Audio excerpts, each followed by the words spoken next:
Spooky season is here, and for some fear-filled screams at haunted houses and scary movies, it's always fun, right? But others, it can bring a lot of anxiety for them. Joining us today is Associate Professor of Psychiatry and Behavioral Neurosciences, Arash Javanbek. Now, you have studied some things specifically associated with fear and anxiety. So why is it around certain times we actually crave that? Thanks for having me. I think a big part from a neurobiological standpoint is the overlap between the excitement brain and the fear brain. So there's a part of brain that is very primitive and doesn't differentiate between someone attacking you with a knife on the alley or someone with something like looks like a knife in a haunted house. That part gets excited. So it's as if you're rolling up the animal and then we ride it because the logical and cognitive part of the brain knows it is not real. Right. So you create an excitement in the body, and then there's a balance between you knowing that you have a control over here and then the part of you believing what is happening. But there are also other aspects to it. For example, this is a bonding opportunity for us, right? When emotions are high, we bond. We rarely do these activities alone. We go with our friends to a haunted house or watch a horror movie. And then it's kind of a respite, mindful respite from realities of day-to-day life. When you're watching that horror movie, you're all in there, right? Yeah. And also you're practicing what would I do in those cases, right? So it may be from an evolutionary standpoint, through these experiences on watching a horror movie, how could I run away from the murder? You sometimes find yourself yelling at the actors, why didn't you do this or that? I am one of those people. Right? Yeah. So you're practicing what would be my ways of dealing with these situations. Yeah. And I think the last part, which I think is very important, is these kind of fears put our day-to-day life anxieties in perspective. Let's say you go on the edge of a mountain and on Grand Canyon and you see that, oh, I could die if you fell down here, right? You feel some of the real fears that we evolved to experience.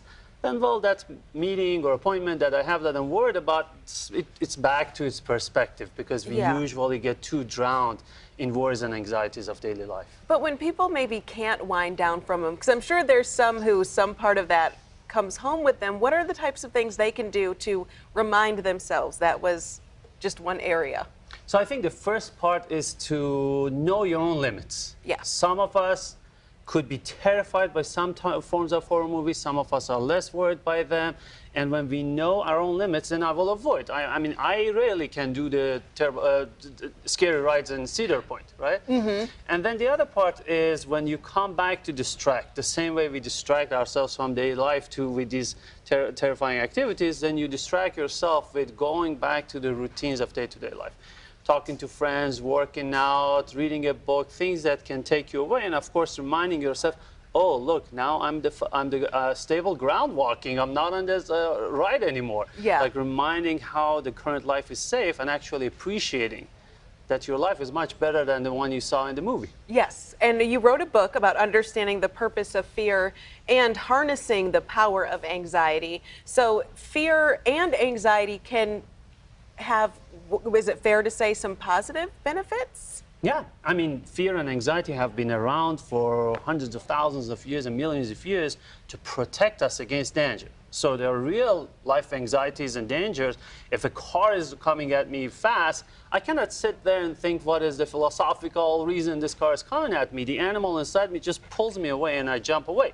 So that's the simplest way anxiety helps. But then there's also other ways anxiety prepares us for the actions we are taking. For example, if I was too bored before I came here, I would probably not do my best talk in the conversation here. I needed a little bit of anxiety. Of course, too much anxiety would block me from being able to pay attention and think and remember things.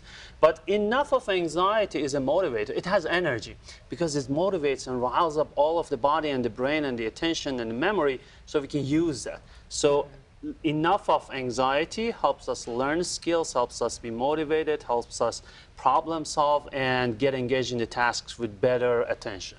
I know you talked about this in terms of adults, in that, we can differentiate just from maturity, but for parents at home with kids, what advice would you give to them if they see something spooky this season and now it's keeping them up at night? Absolutely, and that's not only limited to spooky things of the season. It's all like open the news And Yeah. the things that, let's say there's a school shooting and kids see it's on the TV over and over and over, and they start to believe that it's happening over and over and over. So first thing I think is very important to make sure the kids are exposed to what they can tolerate based on their age. The other part is they learn from us how terrifying things are, because a kid doesn't have a clear idea about the world. They look at the parents, how terrified I am, how not in control I am, and they learn this is a terrifying situation. So the more in charge and calm and contained I am, the better the kids will deal with it. And of course, if they have these exposures, then we can show, oh, this character you saw in the movie, this is the mask they were wearing, here's a picture. This is the main character who was wearing the mask, basically bringing the realities and truth by engaging their cognitive brain to be able to deal with that. All right. Well, Dr. Aras Jovenbach, thank you so much for joining us with that information. It was a pleasure. Thank you. Hopefully it helps. It can get spooky out there.